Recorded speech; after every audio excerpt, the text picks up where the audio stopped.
Living his entire life with no idea he had autism, it was his son's diagnosis that led to his own and a whole new perspective on life.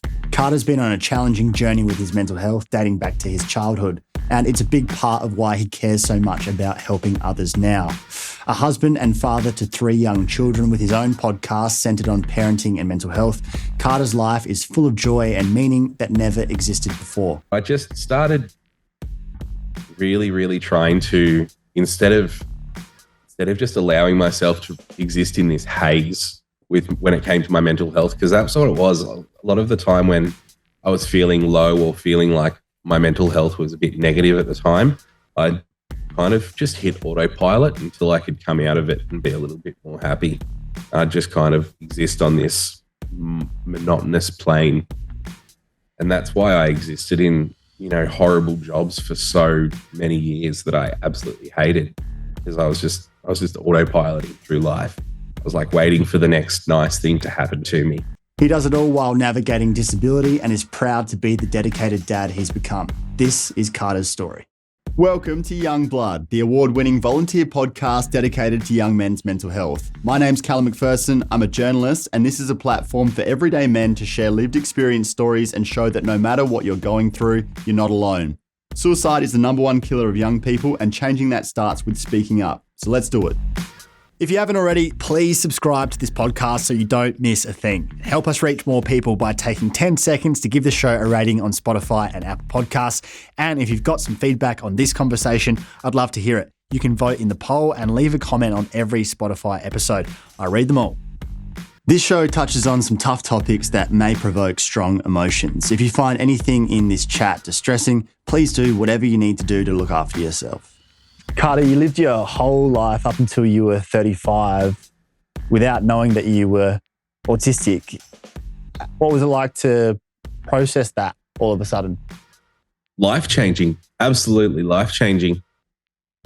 I went my entire childhood, my teen years and my early adulthood always feeling like I didn't quite fit in, and all of these things that I now know to be ADHD and autism were just this kind of big mashup in my mind that would come out as just raw emotion, and I'd just break down constantly. And, I'd have psychiatrists, psychologists, etc., just say, you're just a very sensitive person, or like diagnosed with depression or anxiety or stress disorders and things like that. And then getting the ADHD diagnosis, it was just like everything kind of clicked. It was like my entire life was this 3,000 piece puzzle, and I was missing, 100, 200 pieces, and I could never see this full, beautiful picture of how my life actually is. And once that diagnosis happened, it was like I found those pieces under the couch, and I was able to put it all together and see that entire beautiful picture and understand myself a lot better.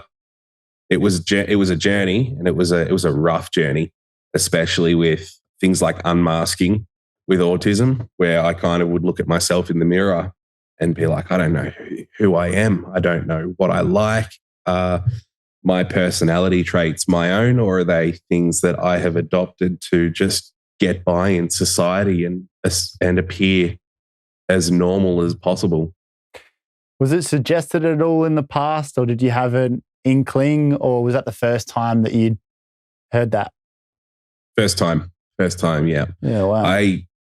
My entire past, there was always a whole lot of things going on around me for people to be like, well, it's understandable that he's not quite coping too well with life.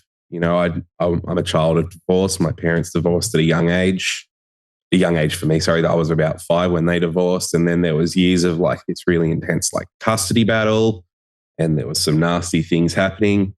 I was horribly bullied all throughout primary school and high school. My mum was diagnosed with breast cancer at the age of 12, shortly after we moved to an entirely new town where she had remarried. So there was always just more important things going on around me for me to just easily fall through the cracks. Yeah, and scapegoats for why you're feeling that way, things that were seemingly obvious that could be linked to the symptoms that you were showing, but actually there was something massive underneath it all that you didn't learn until just recently. And that diagnosis came about because your young son was diagnosed with autism before you were. Correct. How did you come to his diagnosis, or what led up to that? So my son was diagnosed first with a global developmental delay, and then shortly after it was the autism diagnosis. So we initially found a lot of markers for autism with him. You know, his speech wasn't coming along as well as it should be. Was, you know, what we now know to be stimming or sensory seeking, flapping hands and toe stepping, and a lot of those types of things. You know, avoiding eye contact. So yeah, we just got him into a pediatrician and told them our thoughts. And from there, we got the global developmental delay diagnosis, and then shortly thereafter, we did the autism screening. And yeah, was it a few weeks later, I think he was kind of in the corner stimming, playing with his fingers and doing stuff. And my wife looked over at me, and I was doing the exact same thing, which I hadn't realized. And she kind of clicked, and she was like, "Hey, maybe we should get you checked out." Yeah, wow. And is your wife on the spectrum as well? She is too, yeah. So we're one big happy family of neurospicy. Yeah. And you've got a couple of daughters too. So 3 kids, yourself and your wife, and one of your other daughters has autism too. Is that right? We haven't had her diagnosed. We don't believe she has autism. We believe that she likely has ADHD. Okay. All right. So there's quite a bit going on in the family then, but I suppose one benefit is you're all going to understand each other really on a deep level and be able to be there for each other and be able to teach your at least one child and potentially multiple of ways of thinking about this and putting it in perspective and managing it, which could be, I'm sure will be a really helpful thing for them. So you got this diagnosis not all that long ago, and then all of a sudden you have this label to attach to yourself, which is ADHD and autism. It sounds like you found that label and that explanation to be helpful compared to all the other random ones that were sort of thrown around the rest of your life. Can you tell us about why it's been useful for you to be diagnosed with autism and ADHD? It's a strange one because I found myself, as I said, not knowing who I was. So it really was just this kind of journey that started from nothing, where I was like, okay, well, I've got this label to put on myself, but my entire bucket's been emptied. So it's like I need to start fresh. I need to figure out who I am, what I like, and not only that, but how I can perhaps mold myself in a way that can be helpful for other people. You know, my entire life, I've always felt this really strong connection with helping people. It's why I'm in the work that I do today. I work in youth justice with young people who are in need of a little bit of help.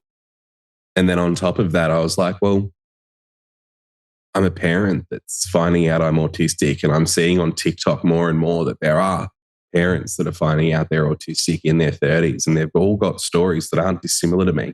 They come from, you know, child trauma backgrounds and things like that. And they seem to have also slipped through the cracks. So I knew from the get-go that how I wanted to be was just helpful and try to make my existence beneficial for society in some way, shape, or form, which is how my podcast, the Touched Out podcast, was birthed.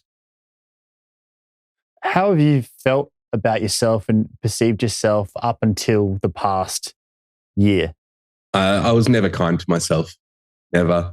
I always would blame myself for the things that happened around me, because a lot of the time I was told that the things that are happening are my fault. You know, I was told that I was kind of labeled a troubled child. I would quite often seek negative attention, because any attention to me was good attention, especially, throughout my teen years when my mum was battling cancer. It was quite severe. So, my entire society around me was all just focused on her and how she's going and is she going to be okay? And, in these incredibly formative years where I really did need a lot more support, especially because I had autism without knowing it, I found that I was just getting in trouble because it would gain some sort of response from the people that that I love, my family and my friends, etc. Feeling pretty lost though throughout that time. Was your dad around? My father was and is around, not in a massive capacity. He lives in a different town, different state. Our relationship's always been a little bit rocky. It's definitely a lot better in my adult years, but there was a lot of resentment that I felt towards him for the way in which we were brought up. And the things that you used to struggle with and the trouble you used to get in, on reflection now, how much was your autism and ADHD related to that? Likely a lot. I mean, a lot of the trouble that I got into was kind of impulsive decisions that I would make where I would perhaps choose the wrong thing to do. And classic ADHD is impulse control issues. And then there was self-medicating and substance abuse on top of that. It led to, pretty poor foundation for mental health. How do you see yourself differently now, post-diagnosis and becoming a podcaster and working in this space, working with other parents and all your work in youth justice as well? You're doing a lot of stuff objectively. How are you viewing yourself differently now? I'm incredibly proud of myself now, and it's not something that I ever have really felt before. I've never felt much of a sense of pride. I think the turning point, apart from the diagnosis for me, was when I became a parent. Holding my firstborn Hendrix in my arms for the first time, and I was like, wow, up until now, my entire life has just been like a friggin' mess after the other. Sorry, I don't know if I'm allowed to swear. No, you can. That's all good, bro. Yeah, I was like, I've been an absolute train wreck, and now I'm in charge of this little thing for the rest of my life, and I want to do everything within my power to make sure she grows up with all of the emotional support and the emotional intelligence, and having both of her parents just being there for her in every sense of the word. And it's the same for the other two babies that I've got as well. So Hendrix is 4 now, Roman is 3, and Salem is 1 year old. And so being a parent is honestly, it changed my life in every single facet, and all for the better. So I really credit my current mental health to them. They might drive me crazy and they might make me want to pull my hair out, but at the end of the day, it's nothing but love, and we truly are this just close, tight little family. And is it making your children the priority all of a sudden? Of course, is it the fact that takes some of the pressure off thinking about yourself all the time and everything that is or isn't wrong with you and obsessing over that? And once your focus switches to little children who need you to survive, is that what provides some relief in some way? I'd say so. I think just in becoming a parent and kind of connecting with this community of parents, I quickly found that there was a lot of things that I needed to adopt in my own life for the betterment of their life and my own. Being more kind to myself and not worrying so much, just being like, it'll all be okay. Kids pick up on all of those stresses, and, that creates quite an unpleasant upbringing for them. So there was a lot of reconciling my own emotions, a lot of healing my inner child, which, the diagnosis has been a massive part of that. And then implementing all of those changes into, something positive, which is the podcast and my work, things like that. I am also currently studying a diploma in counselling. So wow. work in youth justice is coming to an end in December, and I'll be stepping into a new role as a counsellor to just further continue being able to help people. That's amazing, man. It's really impressive how much stuff you're managing to have on your plate and get done at the moment. Is it the case that you've had to rewire that voice in your head to be a positive voice from a negative voice, and in a relatively short time that you've managed to do that? Because that's no small task. Yeah. It's literally been a lot of looking in the mirror and trying to be kind to myself and giving myself a lot of positive reinforcement and a lot of self-love affirmations and things like that. I've really, really tried hard to push away the negative voices that have definitely been overbearing in my past. Some days are harder than others. You know, I'm not entirely perfect. I wouldn't say that I'm a healed man or anything like that. You know, I still struggle with a lot of self-image issues, but these are things that I am still working on, and I am trying to get a little bit better every day. And it's not just thinking more positively. Obviously, you have to actually be taking the actions that you know are necessary to be able to incur the results that you want. And then that's sort of very important for self-respect as well, is following through and doing the things that you need to do. And suppose with a lot more responsibility, all of a sudden there was more incentive to do that. Given that you have had the experience that you've had throughout your life pretty much till now, how freaked out were you about bringing kids into the world and whether they were going to have to go through similar things to what you've been through? I was terrified, honestly. You know, my wife and I had discussed having kids, and up until I met her, it's not something that was ever on the cards for me.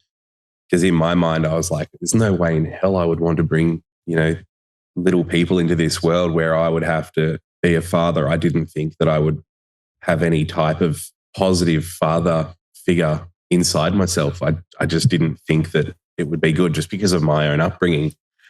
But my wife was like, well, this is kind of, you know, I've wanted to be a mum since I can remember.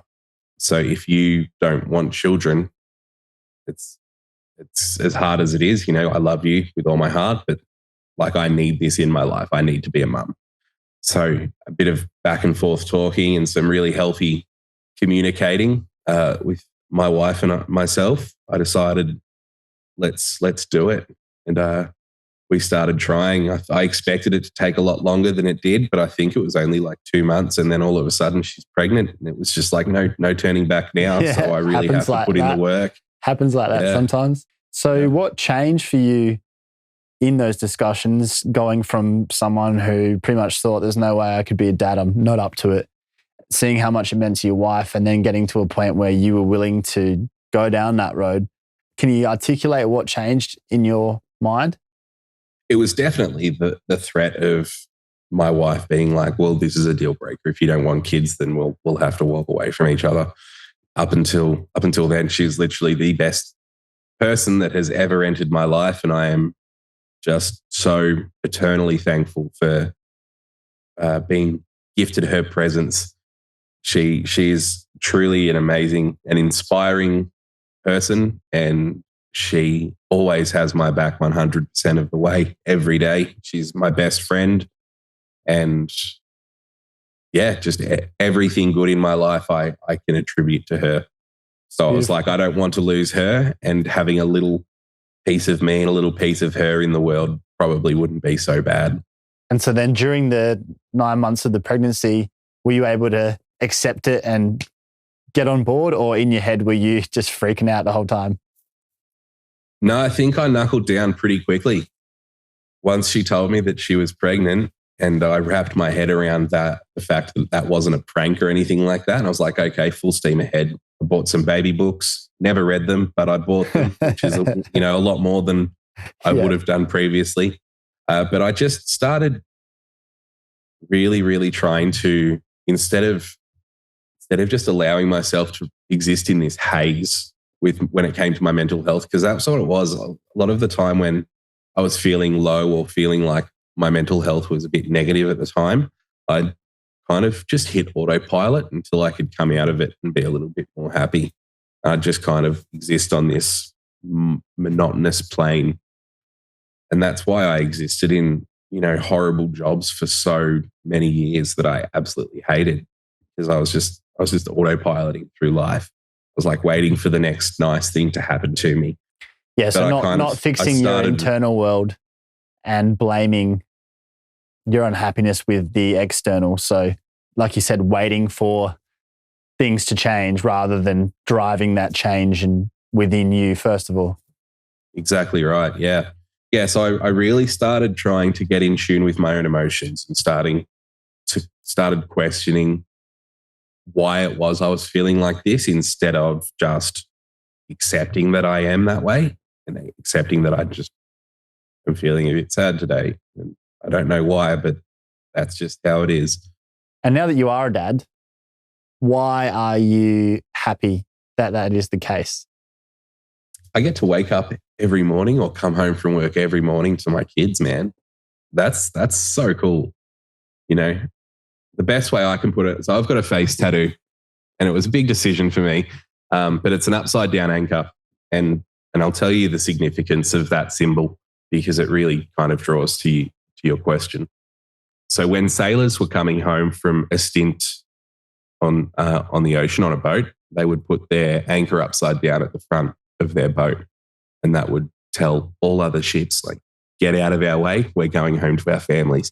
And I really, really found quite quickly that that's just that moment when I leave work or I'm coming home to my family, it's the happiest I ever feel. Like, because I get to go home to these people that love me for me, and I love them for them.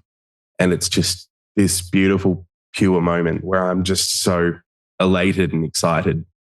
I just can't wait. I can't wait to get home. I can't wait to get home. And, if my kids are still in bed, I'm like, they need to wake up now. I need to see them. I'm like a bloody Labrador. Wake up, wake up, wake up. I love that, man. I love the symbolism. Why wear that on your face? Just because it's so massive for your life? Yeah. Yep. 100%. I never thought I'd get a face tattoo. I always promised my mum that I wouldn't, but I think for the message, I get to wear that on my face and look in the mirror and see it every day. And it's just this constant reminder of why my life is the way it is, and why I do what I do, and why I'm striving to be what I'm going to be. That's powerful. It's probably one of the best reasons for a face tattoo, I'd say, out of all the ones out there. I reckon it'd be hard pressed to beat that. That's really cool. And what is it that makes you so passionate about wanting to help kids that are in trouble? We spoke briefly that you've been working in youth justice for quite a while now. I imagine that's a really intense job, sort of in the social services, counselling type space, mentoring these kids. How does that work? So I've been in youth justice for just over 4 years now. I spent a year on day shift on units with the boys. It was really hard. It was really, really hard, especially with undiagnosed autism and, being in this kind of constant state of fight or flight, because it can be quite a dangerous space to work in. Yeah, full on. And, always shifting and changing, and you always have to be dynamic and think on your feet. When things go wrong, they can go really, really wrong really, really quickly. So about a year into that job, I found myself in a position where I was responding to 2 clients that had engaged in a physical altercation, and there were staff already trying to intervene. So when I arrived to the code, I kind of jumped in and grabbed one of the boys to try and calm him down. And he was a boy that I had good rapport with, or at least so I thought, and he turned on me pretty quickly and started assaulting me. So I was very lucky that I wasn't physically harmed, but the mental health took a pretty big dive after that. My wife, I think Hendrix was only a couple of months old at that stage. Oh, she would have been a bit over a year old. And she was like, you've got a baby at home. This is too dangerous. It might be time to start finding another job. So I took a little bit of time off to get my head right, and I decided to come back on night shift, a little bit safer for me if the boys were, in their rooms. My priority is my family. That's number one. What But was I it still- about being attacked that rocked you mentally? I mean, no one's going to argue that being assaulted is horrendous. But for you in particular, especially given that you thought you had a reasonable relationship with that person, what was it about it that made it such a rattling experience? I think it was just this kind of sobering reality that, you're working with a lot of kids that, although may need help, you may not be the person that can provide help. A lot of them need to be able to want the help first. And it may only be kind of 1 out of 100 boys that will be receptive to that help or to building that rapport. There's so many barriers, there's so many barriers that you have to face to be able to break through those walls that they've set up. And I don't think I had the fortitude to be able to do that, especially in the capacity that my work had provided me. So I thought, I'll move to night shift. At least then there's kind of this safety net for me physically. And I have contact with the boys through their intercom systems. So if they're struggling with their mental health at night, at least I can rest assured that I can buzz them up or they can buzz me up and be like, let's talk. And I found that was really quite helpful in my ability to be able to help them and provide care for them. How often would that happen that you'd end up having those conversations with them at night? It hasn't happened very often, but when it has happened, it's been really, really positive for them. I've been able to build great rapport around being able to do that, which is quite unheard of for night shifters. A lot of night shifters just kind of go in, hang out and then go home. You know what I mean? Yeah. Whereas I was like actively still trying to do youth work on a night shift. If I was doing my head checks and see that a boy's still awake at 3 a.m. when usually he'd be asleep by 10 p.m., I'd buzz him up and be like, hey man, you okay? Like, do you want to talk about anything? And sometimes I'd just be told to fuck off and mind my own business. And sometimes they'd want to talk about cars, and sometimes they'd want to talk about girls, and sometimes they'd actually, be like, yeah, I'm not doing really well at the moment. I had a friend pass away a few weeks ago and I'm trying to process that, and it's really, really hard. So Carter, why do you care about them? Some might ask. Someone needs to, man. Yeah. Someone needs to. If they don't care about themselves, then I want them to know that there's someone on their team. I very, very easily could have ended up in their position. I was very, very fortunate that I didn't get caught in a lot of the things that I did. But I think all too often it's just so easy to put this label on those kids and be like, they're trouble. They're, they're a waste of space. They're oxygen thieves. They're, useless to society, and they're never going to amount to anything. But it's easy to think like that. If as a society, it's easy to put people in boxes and pigeonhole them and then just close your mind off and not think about it again and say, oh, the good people are over here and the bad people are over there, and just try to make it that black and white because it's easier for us to just move on and ignore things. But it's certainly not how we should be dealing with it. Correct. And also when these kids, as you have an intimate understanding of, when they very much get the feeling from the society of, yeah, you're trouble and you're not worth the time or the effort, or you're an animal, then what do? Often play up to that even more. Yeah, they just then get accept that label and they institutionalized. think, well, if you guys think I'm an animal, then I'm just going to be an animal. You know what I mean? But they're and kids. A lot of the time, these kids, they're a product of their upbringing. A lot of these kids are coming from, low socioeconomic areas, and they've witnessed horrific traumas at a young age and drug abuse at a young age. And, they're kind of growing up a little bit behind the societal standard as far as youth go. Do you suspect a lot of them have undiagnosed conditions as well? Yeah, definitely. As well as a lot of diagnosed conditions. It's ever evolving, and it really has been a great space to work in the night shift capacity. I've really, really enjoyed it. And now you want to get more into counselling. I also realised that Pardon? But now you want to get more into counselling outside of that sector. Yeah. Yeah. So I think I've got a job lined up. So I'll kind of dip my toe into the counselling world. But I think the end goal and the dream job is to get a job in a youth sector, like a high school, as a Counsellor, mental health counsellor. Yeah, in a high school setting. Try to get to them before they get to a point where it's like past the point of no return and they're incarcerated or in even more trouble. Yeah. And part of that is just because you're obviously a good person by nature, but also you experienced this in a raw way when you were growing up and could have used someone like yourself back then. Yeah, exactly. I think that's the main drive for me, man, is I just want to be the person that little Carter needed. Yeah. Well, it sounds like you are, man. So credit to you for that. That's really cool. Thank you. So you've got 3 little kids. You're working an intense job. You're a married man and you're living with autism and ADHD, which you only recently sort of adjusted to. And you're running your own podcast very well, I might add. That's a lot for anyone to manage. How are you doing? I think I'm doing okay.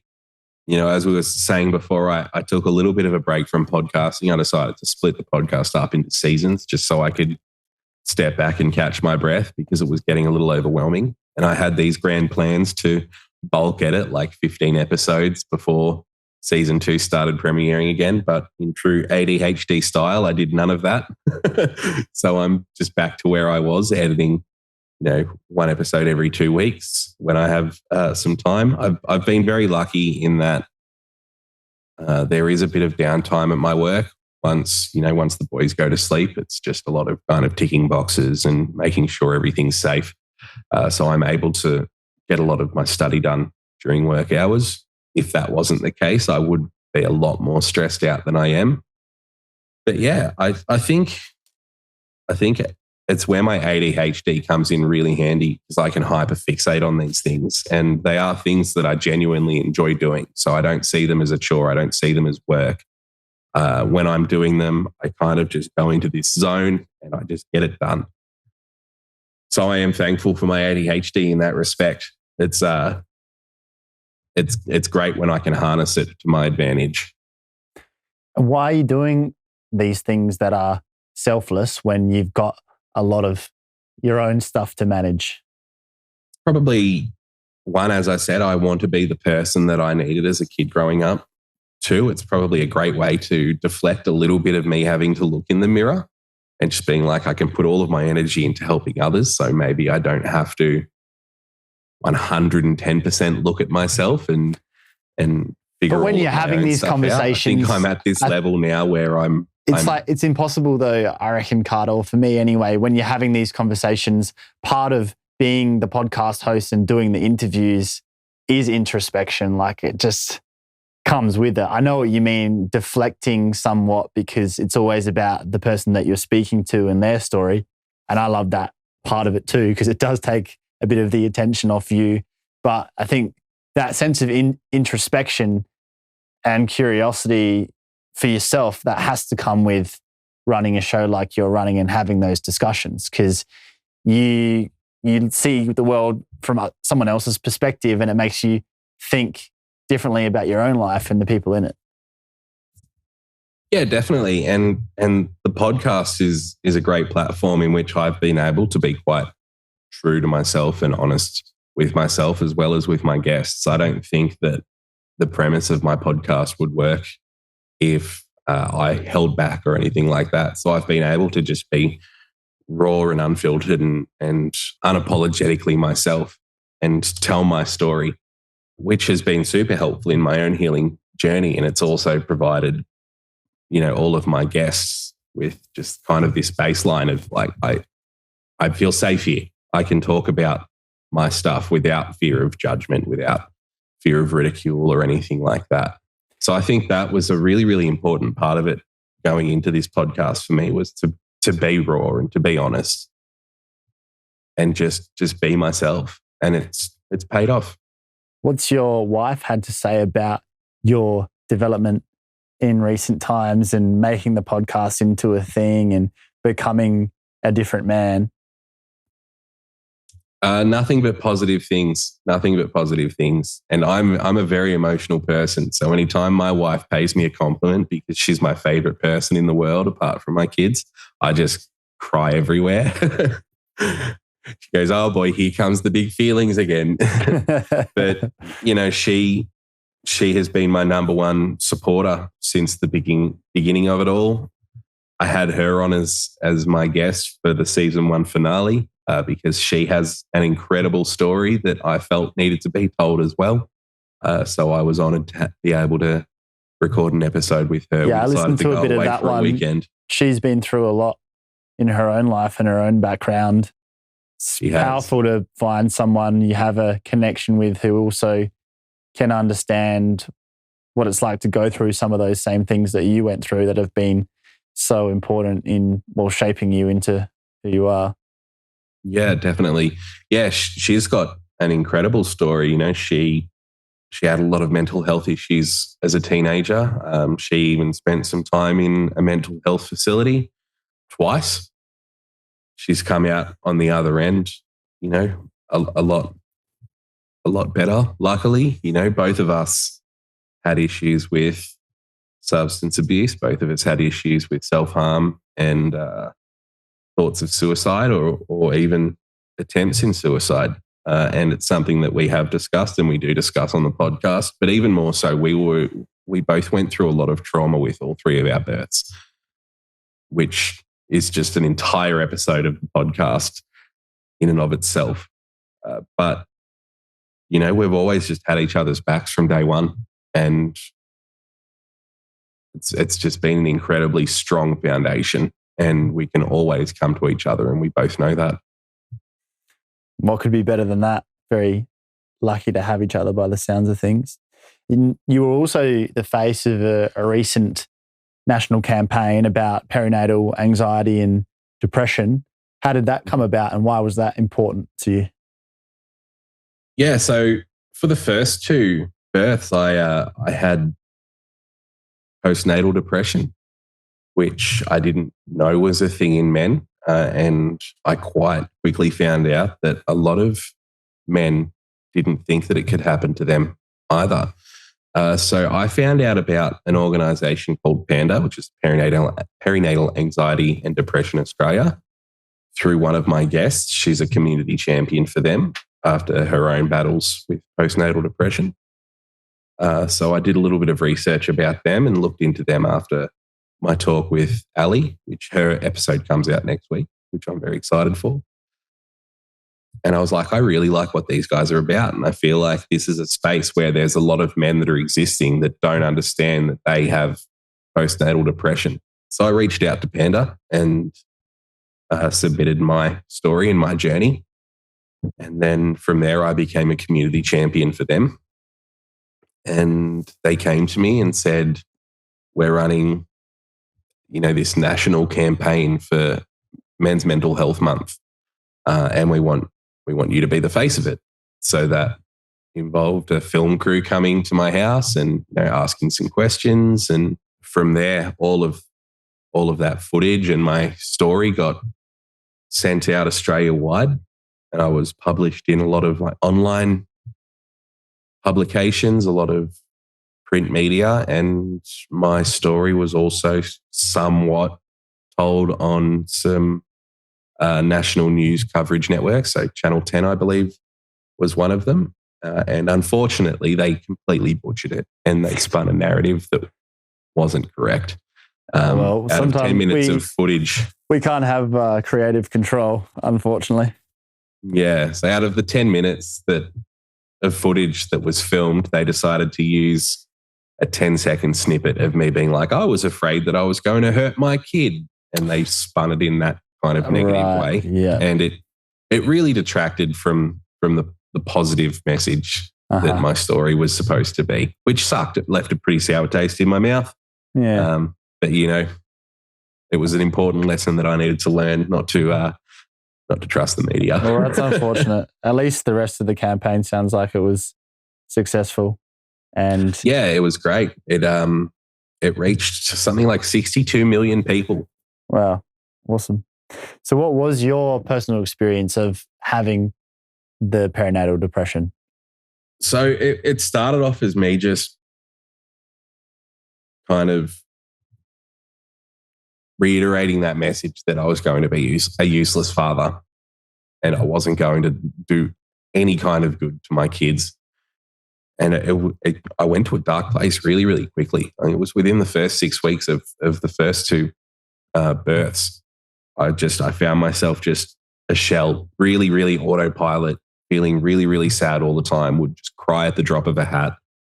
I was scared to hold my children because I was worried that I would hurt them in some way, which that's the part that they decided to spin negatively. And it was never this like kind of violent feeling or anything like that. I never wanted to hurt them. I never was like, wanted to shake them or anything like that. It was like these little babies are so delicate and I am just clumsy and useless, and all of these kind of negative things that I thought about myself would just come to the surface constantly and be like, if you hold your kid, you're probably going to drop them. And, like nothing good is going to come out of you being an active participant in your children's lives. And it made me want to just run away. And I realized really quickly that wasn't normal. That wasn't something that I actually wanted. It was just all of these fears and anxieties just taking over. And what I now know to most likely be emotional burnout due to autism was probably a massive part of it. So it became debilitating. Yeah. I was just so sad all the time. I didn't want to leave my room. I didn't want to leave bed. The sounds of my babies crying and me kind of feeling apathetic towards it and just not feeling like I was having an appropriate emotional response to my babies crying just kind of was perpetuating and snowballing this feeling that I had that I was just going to be a failure. It was really, really dark time. What can men who are having that experience but don't want to feel like a burden do about it? What sort of action were you able to take that others might be able to take? Well, I was lucky enough to pull myself out with the help of my wife once I had that diagnosis and with the help of some therapy. I was able to get myself to a much healthier state, and I was able to. Labels are an important thing for me. Once I'm able to recognize that this is what this is, I'm able to work around it a lot more. It's when it's hazy and when I don't know what it is, that's when it's really detrimental to my mental health. Yeah, so once it helps to be able to understand it and define it. Yeah. So once that's pinpointed, I can work to getting to a better place. Panda's an absolutely amazing organization. They provide supports for families within the first 12 months of giving birth. Doesn't matter if it's your first or fifth kid. It's always the first 12 months. That's for men and for women. They've just launched not too long ago a text service for dads. If they're not the type that wants to talk it out face to face or over the phone, they do have a text messaging service. But the most important thing is lean on your loved ones. You're not a burden. They need you to be your best so that everyone around you can be their best too. Everyone's a foundation in a family. Without one foundation, it's going to crumble a little bit. And, if I'm not at my best, my wife's not going to be able to be at her best because she's going to be picking up slack and she's going to be more stressed out. And then, our kids aren't getting all of the love and attention and everything that they need to be able to develop at the correct rate, But there's action you can take to remedy that. And you've got to be able to step up and take that action, as you said, so that you can look after yourself and then your wife or your partner can do their best and makes it all go round as it needs to. So some good advice there. So where can we find your podcast and what's it called?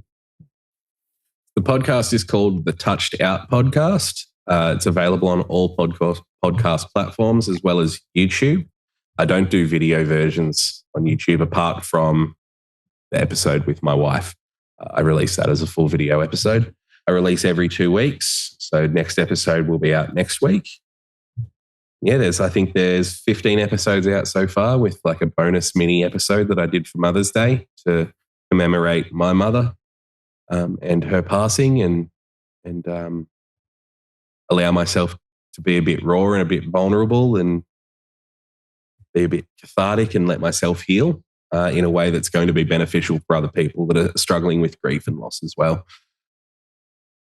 Yeah, well, you're doing really well with it. I know how hard it is to have some of those conversations and keep an initiative like that going. So props to you for managing to do that so far. And it seems like you're inspired to keep on doing that. And it takes a whole lot of us having these conversations all over the place to be able to change culture like we're trying to do. So thank you for being one of those people. And I think it's so cool that you're doing all this, given that you have the diagnosis that you have. You're not letting it stop you in any way. And I think that's great for people to be able to see as well, especially people in the autism community, man. So big ups to you, and keep it up. Thank you very much, mate. And thank you for your space as well. It's all incredibly important. And you know, if enough of us create that ripple, mate, we'll make the wave and we'll make the change. That's it. Cowabunga. That's it.